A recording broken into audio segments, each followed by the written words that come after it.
गेल्या 3 तासापासून माझं ठिय्या आंदोलन मी शांततेनं आणि संविधानिक पद्धतीनं केलं। सुरक्षा व्यवस्था ज्या पद्धतीनं काल ऐरणीवर आली होती तो सगळा प्रकार आपल्या सर्व महाराष्ट्राने बघितला। त्याच गेटमध्ये ज्या गेटमधून मकोकावाले, दारूवाले, क्रिमिनल गुंडे काल एकामेकाला हाणामारी करत होते दोन्हीकडची, आणि त्याच गेटमध्ये आज एक आमदार 2.5 तास 3 तास बसून होता, तोही सत्तेमधला। माझं भांडण हे मला आज सोडलं पीएला का सोडलं याच्यासाठी नाही आहे। माझं भांडण न्याय हक्काकरता आहे। माझं भांडण याच्याकरता आहे की पहिल्या दिवसापासून अंतिम आठवडा पूर्ण होईपर्यंत विधिमंडळाच्या पासेस जर अलाउड असतात, मुख्य गेटमधून अनेकांसोबत अनेक लोक आत येत असतात, इतक्या दिवस सुरक्षा यंत्रणेने ते का तपासलं नाही?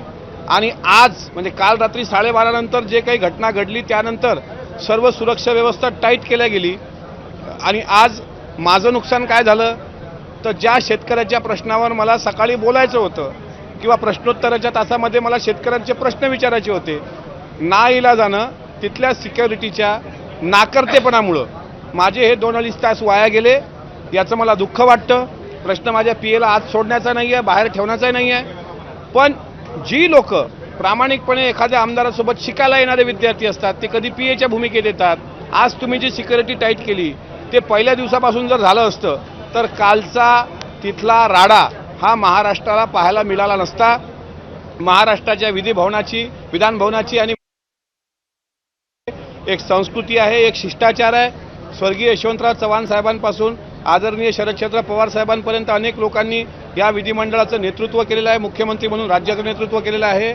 आणि अशा वेळेस विधान भवनच्या पायऱ्यांवर पण नाही, लॉबीमध्ये थेट एकामेकाच्या अंगावर चढत एकामेकाला बुक्क्या शर्ट कपडे फाळेपर्यंत आई बहिणीवर शिवीगाळ देईपर्यंत कालचा राडा का घडला?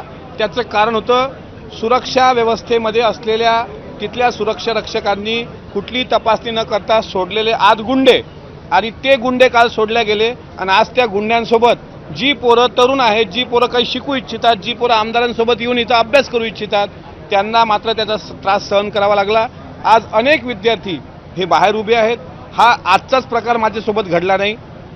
कालसुद्धा एअर इंडियाच्या बाजूला जी मोफतलाल बिल्डिंग आहे त्या मोफतलाल बिल्डिंगच्या खाली एक चेकपोस्ट आहे, आणि समोर तुम्ही आलात तर विधान भवन परिसरात यायला एक चेकपोस्ट आहे। तिथे पीआय एपीआय असतात आणि ते त्या ठिकाणी पास विचारतात।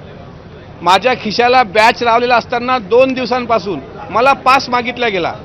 आता विधिमंडळाचा हिरवा पास असेल, हिरवा बॅच असेल तर विधानसभा सदस्य, आणि लाल बॅच असेल तर विधान परिषद सदस्य। ट्रेनिंग जर नवख्या पोलिसांना नसेल तर मग ह्याच्यापेक्षा काय दुर्दैव पाहिजे? त्याच्यामुळं काल तोही गंभीर प्रकार मी सभापतींच्या लक्षात आणला। सभापतींनी डीवायएसपींना सांगितलं, आणि डीवायएसपींनी मग त्यांच्यावर मला ॲक्शन घ्यायची नव्हती पण सांगायचं होतं की विधिमंडळ सदस्याच्या बाबतीत अशा अपमानास्पद वागणुका घडत असतील, तेही सत्ताधारी आमदारासोबत, तर याची गंभीरतेनं दखल घ्यावी।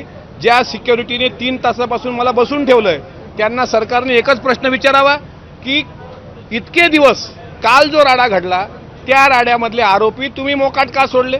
आजही आपल्या महाराष्ट्राचे एक माजी मंत्री 5 लोक घेऊन बाहेर गेले आउटडोअरनी, त्यांच्याकडे साधा कुठला पास नव्हता। मग एकाला एक नाही आणि दुसऱ्याला दुसरा नाही असं होता कामा नये। त्याच्यामुळे माझा हा संविधानिक लढा होता। आता आज प्रश्नोत्तराचा तास आहे, तो अर्धा तास वाया गेला, तो जाऊ नये, कारण शेतकरी महत्त्वाचा आहे, मला पीए महत्त्वाचा नाही आहे माझा, म्हणून मी स्वतः इथे आलोय। सभापती मला न्याय देतील अशी मला अपेक्षा आहे। आता पुढे ते काय विचारतात, न्याय होतो की आणखी काही माझ्यावरच कारवाई होते, हे मला पाहणं औत्सुक्याचं ठरेल।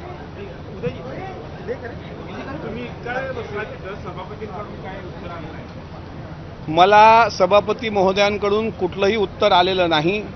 मी स्वतः त्यांच्याशी संपर्क करण्याचा प्रयत्न केला पण संपर्क होऊ शकला नाही। त्यांच्या पीएंना त्या सिक्युरिटींना बोलायला सांगितलं, ते पण बोलले नाहीत। मी विधान परिषदेचा सदस्य आहे, मला काही संविधानिक अधिकार आहेत। पूर्ण वेळची पास जर पीएंना आपण बनवून देत असू तर त्यांना पूर्ण वेळ आमदारांसोबत, कारण पीए म्हणजे फक्त पर्सनल असिस्टंट किंवा कागदपत्र सांभाळणारा व्यक्ती नसतो, तो त्या आमदाराचा केअरटेकर पण असतो। कारण 2 दिवसांपासून मला ताप होता, ते तापीची औषधं पण त्याच्यासोबत होती, जेवणापूर्वी जेवणानंतरची औषधं होती आणि ते साधारण त्याच्याकडे असताना त्यालाच अडवून ठेवलं. कागदपत्र त्याच्याकडे आहेत. म्हणजे आमची संविधानिक हत्यारं म्हणतोय तीच तुम्ही बाहेर ठेवता. मग आम्ही काय बोलायचं सभागृहामध्ये? त्याच्यामुळे हा प्रकार मला वेदनादायी आहे. माननीय सभापती विधान परिषद यांनी या प्रकरणाची गंभीर दखल घ्यावी आणि प्रश्नोत्तराच्या तासानंतर किंवा दिवसभराच्या कामकाजामध्ये त्या सुरक्षा रक्षकांनी ज्यांनी 2.5 तास मला बसून ठेवलं त्याच्यावर कायदेशीर कारवाई करावी अशी मागणी पत्रकारांचं मी अभिनंदन करतो की तुमच्यामुळं या अत्याचाराला सुद्धा वाचा फुटली. तुम्ही म्हणाल तुमच्यावर अत्याचार झालाय का? तर 100% अत्याचार झालाय.